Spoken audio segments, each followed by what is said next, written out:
Ako po si Darmy Lane, operator ng Honda TTF 30cm dito sa Downtown Tacloban. Nagamit po ito ng 5 araw na may total of 16 meters. Ito ang kanyang printer head. Ito naman ang kanyang capping.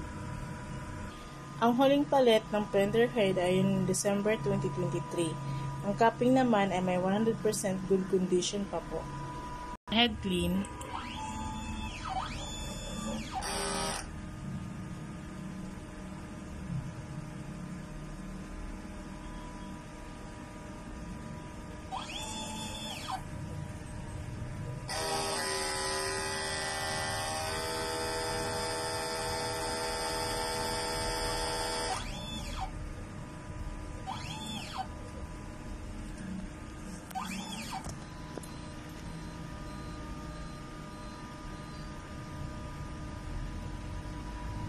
Punasan ng wiper pagkatapos ng head clean.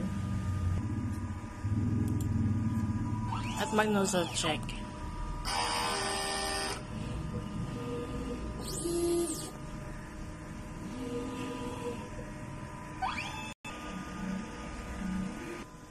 So yung ink system ay tama lamang ang level. Ang huling palit ng damper ay noong December 2023. Ang waste tank naman po ay nalinisan kaninang umaga. Ito naman ang kanyang AVR. Ito naman ang kanyang ground wire. Ito po ang aming stocks. Ito po ang mga in-use stocks. At ang unused stocks naman po. So last week po, ang nagamit lamang po ay ang cleaning solution.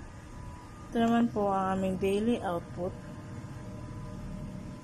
At ang daily maintenance checklist.